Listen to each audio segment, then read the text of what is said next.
옆에 분과 함께 인사 나누겠습니다.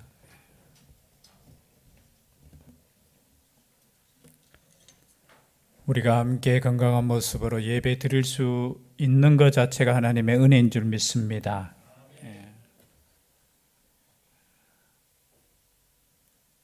오늘 본문의 설교를 하는 목회자들은 하나같이 부담이 될 겁니다. 왜냐하면 예수님께 나온 모든 사람들이 치유함 받았듯이 우리가 교회에 나와서 때로는 아플 수 있잖아요. 그러면 기도하면은 응답이 되어야 되고 깨끗하게 하나님의 기적이 날마다 기도할 때마다 나타나야 되는데 때로는 그렇지 못할 때 있잖아요. 며칠 전에 초등학교 1학년 올라가는 아이가 저한테 이렇게 이야기하더라고요. 목사님, 그대로 발음하면 목자님, 코로나 끝나도록 기도할수록 숫자가 더 늘어요. 큰일 났어요. 그 말 듣고 나니까 이 목사가 참 이거 어떻게 설명해야 되지? 그래서 제가 걱정하지 마. 숫자는 아무 의미 없어. 이제 곧 사라질 거야. 그러니까 그럼 다행이고요. 그 어린 생명 마음이 뭐냐면 믿음으로 자기는 하나님 코로나가 끝나게 해주세요. 기도하면 할수록 숫자가 늘어난다는 거야. 그 꼬맹이의 그 마음에. 제가 그 질문은 갑자기 훅 들어오니까 그죠? 저도 당황해서 걱정하지 마. 사실은 그렇지 않습니까? 우리가 인생을 살다 보면은 막 기도하면 기도의 역사가 금방 일어나고 하나님께 내가 잘못한 것도 없는데 이런 역사는 기본적으로 베풀어 줘야 되지 않나라고 생각하지만 온 우주를 다스리는 하나님의 섭리가 있을 줄 믿습니다. 내 마음대로 될 것 같으면 그죠? 그러나 오늘 본문의 말씀을 읽으면서 여러분 믿음이 얼마나 중요한 것인가는 다시 한번 깨달아야 됩니다. 왜냐하면 지금도 하나님의 역사는 계속되고 있습니다. 그냥 우리가 때로는 아이고 목사님 말씀은 이런데 사실 내 기도해 보니까 응답 안 되던데요? 이런 분들 굉장히 많이 있습니다. 사실 또 우리의 믿음이 연륜이 깊어질수록 하나님께 기도해도 똑같은 것 같고 안 해도 똑같은 것 같고 예수님에게 문제를 갖고 와도 똑같은 것 같고 아닙니다. 내가 기도한다는 것 자체가 하나님을 인정하는 것이고 내가 기도한다는 것 자체가 믿음의 행위라는 겁니다. 이것은 정말 중요합니다. 우리의 삶 가운데 때로는 내 뜻대로 이루어지지 않는 것들이 많이 있지만 그러함에도 불구하고 나는 여전히 하나님의 그 섭리하심을 인정하고 신뢰할 수 있다면 그것이 믿음이죠. 우리의 형편대로 우리의 생각대로 믿음이 변화되는 것이 아니라 그래서 오늘 말씀을 우리가 살펴보면서 하나님께 다시 한번 우리의 믿음이 얼마나 중요하고 때로는 오늘 말씀을 내용 다 아시잖아요. 아시지요? 그러면 설교 끝나는데 아니까 12해 동안 혈루증 걸린 그죠? 그 여인과 또 12살 소녀가 금방 죽었습니다. 똑같은 10이라는 숫자를 기록했고 성경에서 숫자를 기록한다는 것은 의미가 있다라는 거예요. 똑같은 10이라는 그 숫자, 그러나 똑같이 절망이라는 단어를 쓸 수밖에 없는 상황. 절망적이지 않습니까? 오늘 본문의 말씀에 나오는 이 혈루증 앓는 이 여인도 마가복음에도 누가복음에도 다 기록이 되어 있습니다. 조금 더 상세하게 기록이 되어 있는데요. 보면은 한마디로 표현하면 이제 더 이상 희망이 없다라는 거죠. 의사에게 12년 동안 보였지만 치료받았지만 그냥 돈을 다 잃어버리고 그럼 12년 동안 요즘이야 우리나라가 참 보험이라는 그죠? 이 제도가 참 잘 돼 있어서 그렇지만 당시에 자기의 전 재산을 가지고 치료했지만 치료도 받지 못하고 또 상황은 더 중해졌다고, 그런 상황, 그런 여인이 어쩌면은 절망이라는 단어를 쓸 수밖에 없는 그런 상황, 또 뒤에 나오는, 오늘 앞에 나오는 이 관리의 소녀 죽었어요. 그럼 방금 금방 죽었다고 이야기하고, 또 마가복음, 누가복음에 보면 이제 거의 희망이 없는 상황, 그리고 예수님이 도착했을 때는 이미 장례 준비를 하고 있던 그 상황. 그러면 이 상황을 우리는 그냥 짧은 단어로 절망이라는 거죠. 여러분, 우리가 이 땅에 살아가면서 그래도 희망이 있잖아요. 그러나 우리의 삶 가운데 때는 이러한 절망을 만날 때 분명하게 있다라는 거죠. 그런데 이 절망 속에서 이 두 사람, 그죠? 관리와 이 여인은 마지막 희망, 예수님께 나와왔다는 거예요. 마지막 희망. 그래서 그 말씀을 우리가 다 아는 말씀이지만 간단하게 살펴보도록 하겠습니다. 18절 말씀에 예수께서 이 말씀을 하실 때에 한 관리가 와서 절하며 이르되 내 딸이 방금 죽었사오나 오셔서 그 몸에 손을 얹어 주소서, 그러면 살아나겠나이다 하니. 여러분, 이 관리, 다른 마가복음에, 누가복음에 보면 회당장이라고 나옵니다. 직업은 회당장입니다. 이름은 야이로. 구약 성경에 보면은, 민수기에 보면은 32장에 보면 야일이라는 사람이 있어요. 므낫세 지파 사람인데 야일이 똑같은 이름이에요. 야이로. 회당장이었습니다. 여러분, 회당장이 믿음이 있을까요, 없을까요? 예, 하나님께 대한 믿음이 있죠. 회당장.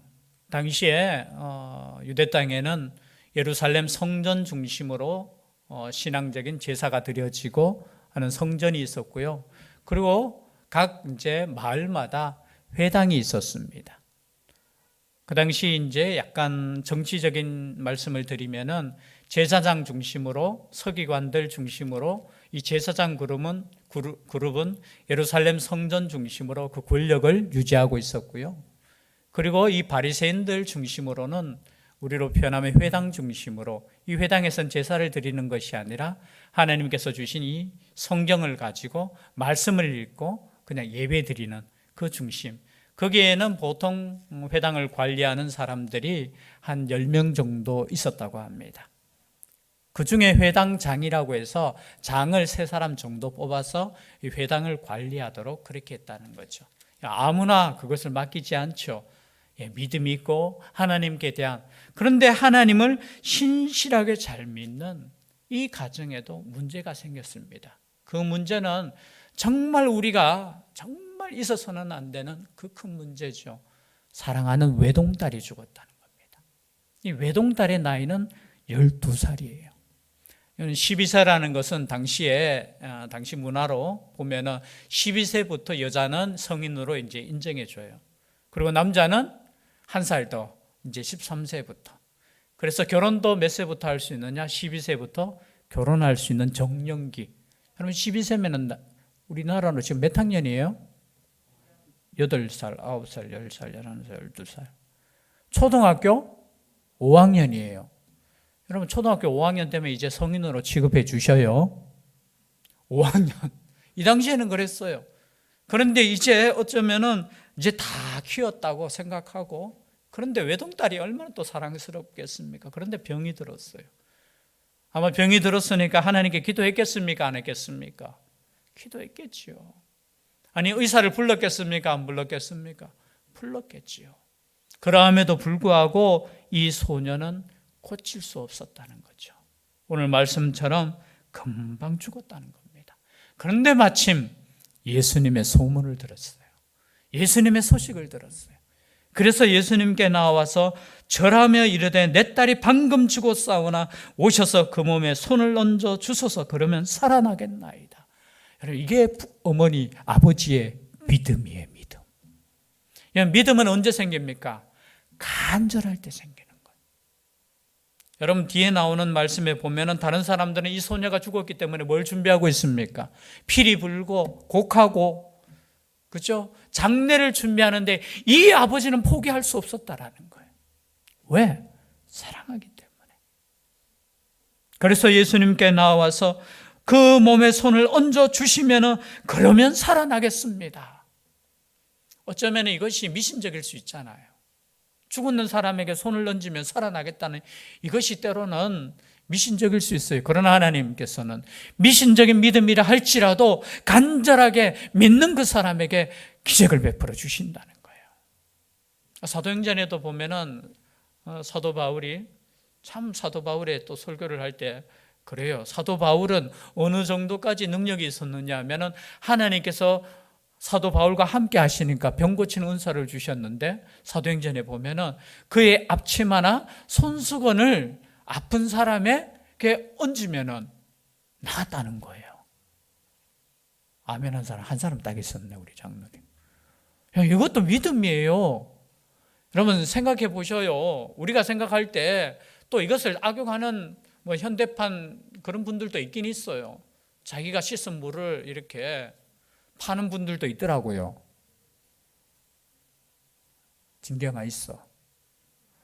왜냐하면 이 병 고치는 은사를 하나님께서 주셨는데 이 사도행전에 보면은 사도 바울도 그 사도 바울이 이거 했던 앞치마하고 땀 닦았던 이 손수건을 가지고 그 얹으니까 병도 고쳐지고 그리고 귀신도 나갔어. 그게 미신이 아니고 그냥 그렇게 되었다고 기록이 되어 있어요.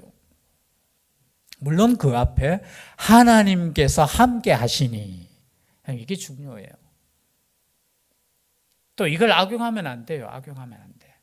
그죠? 손 씻은 물, 어떤 곳에서는 대구에도 그 고친다고 해서 밀가루 반죽해가지고 그 붙이면은 암도 낫고 다 낫고, 여러분 나을 수는 있어요. 어쩌면 그 간절함. 그런데 그걸 팔거나 이런 거는 저는 아니라고 봐요. 오셔서 그 몸에 손을 얹어 주셔서 백부장의 믿음보다는 조금 덜한 것 같아요. 백부장 설교 들으셨잖아요. 그래서 같은 장소거든요. 가버나움, 백부장. 그런데 그 백부장이 뭘 세워줬다고 했죠? 회당을 세워줬다고 했죠. 그런데 그 회당의 회당장이 누구라고요? 그래서 이 회당장이 그 백부장의 그 사건을 보고 아마 감동을, 그 믿음을 가졌는 것 같아요. 그래서 예수님께 나와서 내 딸이 방금 죽었사오나 손을 얹어 주시면 살아나겠나이다. 여러분 이런 마음으로 주님께 나올 수 있어요. 괜찮아요. 내가 내 믿음 크기 때문에 아이고 살려주시면 살려주시고 하나님께서 모든 생명의 주관자이시니까 그것도 믿음이에요. 그건 큰 믿음이고, 여러분 큰 믿음 아닐지라도 주님께 나와서 내 딸이 지금 죽었습니다. 손을 얹어주시면 살아나겠습니다. 이것도 믿음이에요. 왜냐하면 우리 하나님께서는, 우리 주님께서는 이 모든 것도 다 들어주시는 거예요. 들어주시는 거. 그러니까 그 말씀을 듣고 예수님께서 일어나 따라가심에 제자들도 가더니, 다른 성경에 보면 이렇게 되어 있어요. 참 예수님께서 집에 오셔서 이제 좀 쉬려고 했거든요. 거기서 말씀도 증가하고 쉬려고 하는데 예수님은 쉴 시간이 없어요. 그냥 가자 하니까 또 일어나서 가니까 사람들이, 거기에 있던 사람들이 또 일어나서 또 같이 가요. 얼마나 많이 갔으면 예수님을 밀치고, 그러니까 밀치고 있으니까 또 보디가드 역할을 누가 해야 됩니까?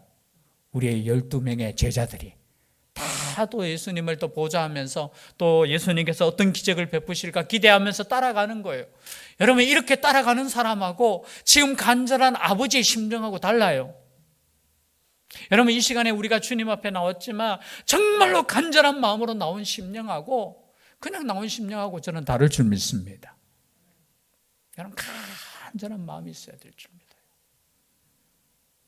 그런데 따라가고 밀치고 그러는 상황 가운데 20절에 보니까 12해 동안이나 혈루증으로 앓는 여자가 예수의 뒤로 와서 그 고독가를 만지니, 혈루증, 피가 나오는 병이잖아요.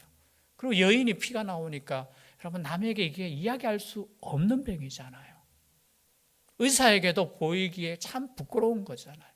그리고 그것뿐만이 아닙니다. 이게 구약 성경에 보면은 이 혈루병은 부정한 거예요. 부정한 거. 그래서 혈루병이 걸렸거나 혈루가 있을 동안에는 그냥 다른 사람, 아니 자기가 만지는 물건조차도 부정하다는 거예요. 부정. 물건조차도 못 만지게 하고 사람조차도 못 만나. 여러분 12년 동안 이렇게 살았다고 생각해 보십시오. 그냥 아픈 것도 아픈 것이지만 그것보다 더한 것은 모든 사람의 그 눈초리, 너 부정한 여인이야. 이 당시의 상황으로 보면 너 성범죄 저질렀기 때문에 그 병 걸렸어, 이거예요. 그리고 함께 할 수 없어. 그거 나을 때까지 격리야. 여러분, 아픈 것도 서러운데 가끔 그렇잖아요, 그렇죠? 아픈 것도, 여러분, 아픈 사람에게 너무 그 왜 아프냐 이런 거 이야기하지 마셔요. 가끔 옛날에 우리 믿음이 참 그럴 때는 아픈 것도 죄다 하면서, 아니에요. 누구나 아플 수 있어요. 누구나 아플 수 있고. 그러니까 이 혈루증으로 앓고, 또 다른 성경에 제가 말씀드렸지만 12년 동안 노래가 안 한 게 아니에요.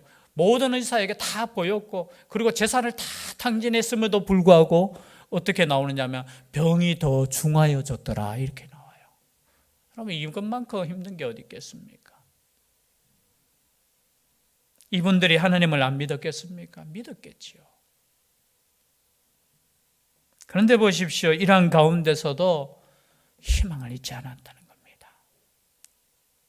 12해 동안 혈루증을 앓는 여자가 예수의 뒤로 와서 그 고독가를 만지니 몰래 와서 만졌다는 거예요. 몰래 와서. 왜?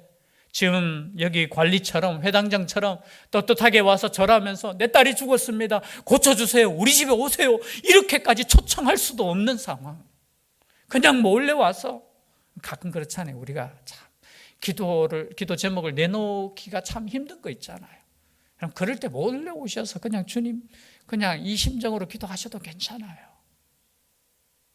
몰래 오셔가 그냥 예수의 뒤에 와서 그냥 그 옷자, 이 옷가, 내가 말해서 그냥 안수받는 차원이 아니고 그 옷만 만져도 내가 낫겠나이다 라는 그 믿음 가지고 몰래 와서 만졌다는 거예요. 그런데 하나님의 역사가 일어났다는 겁니다. 고침을 받았다는 거예요. 고침을 받았다는 거예요. 여러분, 고침 받았으면 끝났습니다. 그런데 예수님께서는 또 멈춰요. 가만. 지금 내 몸에서 나를 누가 건드렸어. 내 몸에서 뭔가 능력이 나갔어. 예수님께서 아셔요. 수많은 사람들이 밀치고 그럴 때 그냥 밀치는 손하고 자신의 능력이 나가는 손하고 달랐다는 것을 깨달았다는 거죠. 그리고 예수님이시니까 다 알겠죠. 누군지 알고 계셔요. 우리 같으면 그냥 모른 척하고 지나갈 수도 있을 거예요. 왜? 그 여인을 위해서 그냥 모른 척하고 그냥 능력 나갔고 그 여인의 믿음. 그런데 예수님께서 멈췄어요. 누가 내 옷 만졌어? 이거예요. 누가 내 옷 만졌어? 하니까 제자들이 이렇게 말합니다. 예수님, 지금 사람들이 이렇게 밀치고 당기는데 그 건드릴 수도 있지요. 이렇게 이 상황이 이렇지 않습니까? 특히 베드로가 나서가 사람들이 이렇게 밀치는데 아이고 뭐 누가 밀쳤겠지요, 예수님. 누가 건드렸겠지요. 그때 예수님께서 말씀하십니다. 나에게서 능력이 나갔어. 그래서 그 여인을 찾았어요. 근데 그 여인이 자신에게서 이제 병이 깨끗하게 고침을 받는 것을 깨달았으니까 숨길 수 없어서 예수님에게 고백합니다. 제가 만졌습니다. 제가 만졌습니다. 여러분, 왜 예수님께서는 그 발걸음을 멈추셨을까요? 신학자들이 여기에 대한 연구를 했습니다. 여러 가지 이유가 있었겠죠. 다른 이유보다 제일 그래도 합당한 이유는 그냥 지나칠 수도 있어요. 하나의 기적, 뭐 예수님은 기적을 한두 번 하셨는 거 아니잖아요. 지나칠 수도 있지만 지금 그 여인을 공동체 속에서 회복시키는 거예요.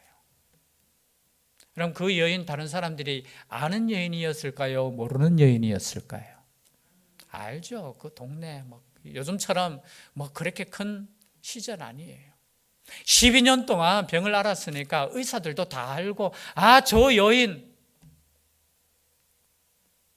예수님께서는 그 여인을 관심이에요. 네가 지금까지 이 병으로 인하여 참 힘들었지. 내가 이 전체 모든 사람 앞에서 선포하는 거예요. 이 여인이 이제 깨끗하게 치료함 받았어. 여러분, 예수님의 그 마음을 보시면 참 저는 그냥 지나칠 수도 있음에도 불구하고 자신에게 능력 나갔는 거 그냥 그건 모른 척하고 그냥 지나가고 그것도 좋겠지만 그 여인을 통해서 모든 사람 앞에서 여러분 선포해야 하는 거예요. 반대라고 생각해 보십시오. 여인이 지금 나와서 그거 어떻게 확증할 겁니까? 참 중요한 거예요. 예수님께서 그냥 확증시켜 주는 거예요. 이 여인은 이제 구원받은 여인이야.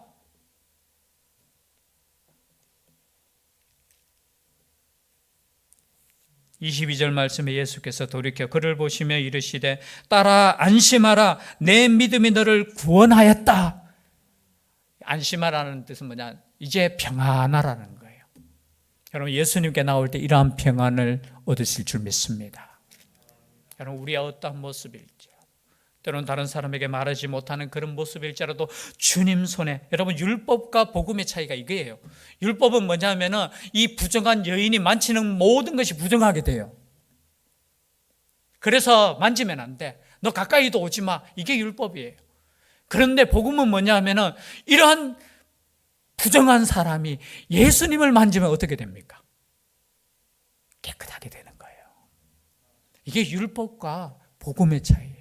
여러분 예수님을 만질 때 예수님도 부정해져야 돼요. 율법적으로 따지면. 그런데 반대가 되는 거예요.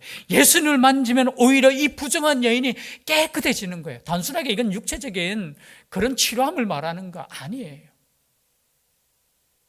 여러분 우리가 죽었어요. 여러분 우리도 12살 먹은 소녀고 우리도 병든 이 혈루증 걸린 여인이야. 그런데 예수님을 만지니까 우리가 구원받았는 거예요. 그걸 지금 말씀하고 지금 복음서는 다른 게 아니잖아요. 지금 여기 나와서 이 여인처럼 그건 치료받아라 그 차원 아니에요. 이 성경을 이렇게 기록한 것은 다른 게 아니라 예수님이 누구신가를 지금 말씀하고자 지금 계속해서 이렇게 기록하는 거예요. 이렇게 기적이 나타났고 이렇게 그저 이적이 나타났다는 것은 너희들 여기 와서 병고침을 받아 그거 아니에요. 이렇게 능력을 베푸신 그분이 누구냐? 예수님. 그분이 누구냐? 하나님이시라. 그분이 누구냐? 하나님의 아들이시니라. 그분이 무엇을 하셨느냐? 십자가를 지시고 우리 죄를 위해서 죽으셨다라는 거예요. 부활하셨다라는 거예요. 그분을 믿는 자가 구원을 받는다는 거예요. 이것을 성경은 지금 복음서에서 말씀하고 있는 거예요. 그래서 여러분 이 말씀을 읽을 때 나도 와서 구원받아야지, 나도 와서 치료함 받아야지. 그것보다 더 중요한 것은 이 예수님을 믿음으로 구원받아야 되지. 이겁니다.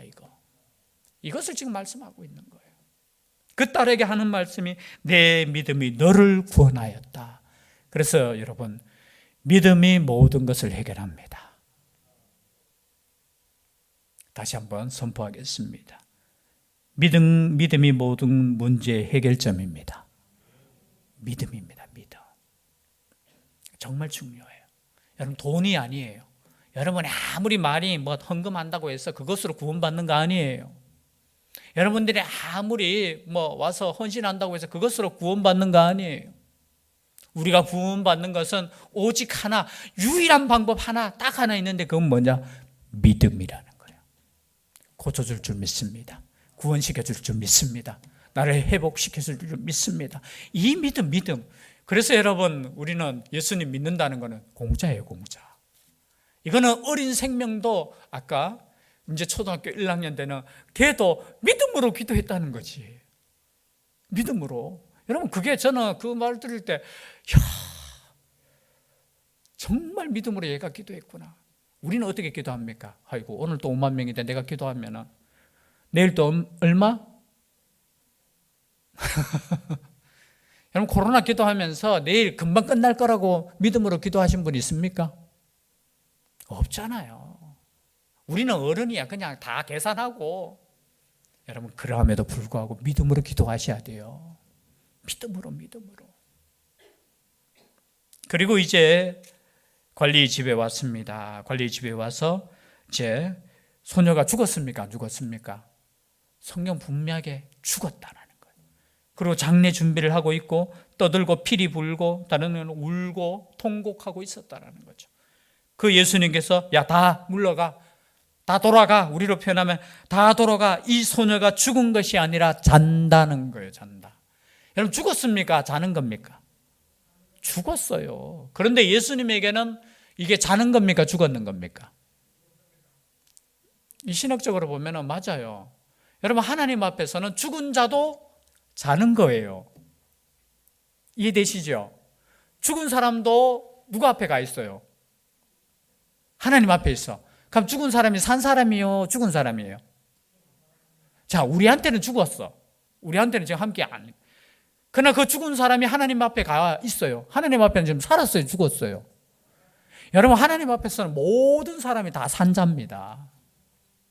지금 우리 하나님께서는 우리로 봐서는 죽었으니까 끝이라고 보는데 하나님께서 이거 자는 거야, 자는 거. 진짜 자는 거야. 그런데 사람들이 어떻게 반응했습니까? 비웃었어요. 왜 비웃었는지 아십니까? 내일이 아니기 때문에 비웃어요. 그러나 이 말은 그의 아버지에게는 정말로 사랑의 진짜 능력의 말씀이셨어요. 여러분, 제3자가 듣는 거하고 본인이 듣는 거하고는 달라요. 야, 다 가. 지금 야, 이 소녀, 이 딸 자는 거야. 근데 다른 사람은 비웃어. 뭐 죽었는데 무슨. 그러나 아버지에게는 그 말이 생명의 말이에요. 그 말을 꼭 저는 아버지가 붙잡고 믿었는 줄 믿습니다. 그러니까 그 아버지와 함께, 그리고 제자들 3명, 항상 데리고 다니는 제자 있죠. 베드로, 야고보, 요한만 데리고 가서 이렇게 외칩니다. 달리다공.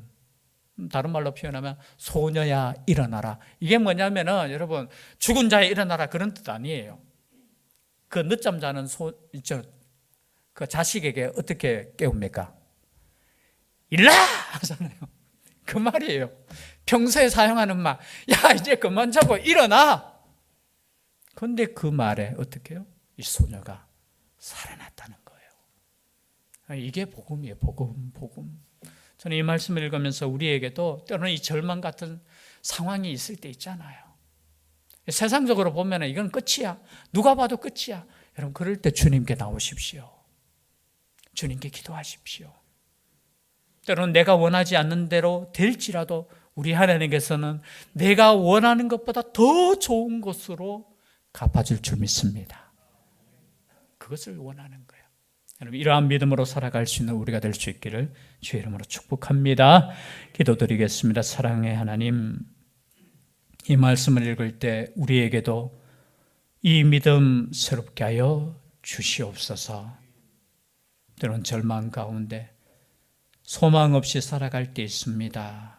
포기할 때 있고, 때로는 기도했음에도 불구하고 응답되지 않을 때도 있지만 여전히 우리는 살아계신 그 하나님을 믿으며 이 시간에도 우리 하나님께 나아갑니다.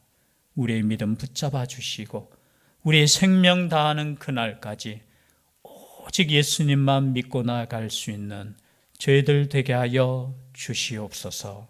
함께하여 주실 줄 믿사옵고 예수님 이름으로 기도드리옵나이다. 아멘.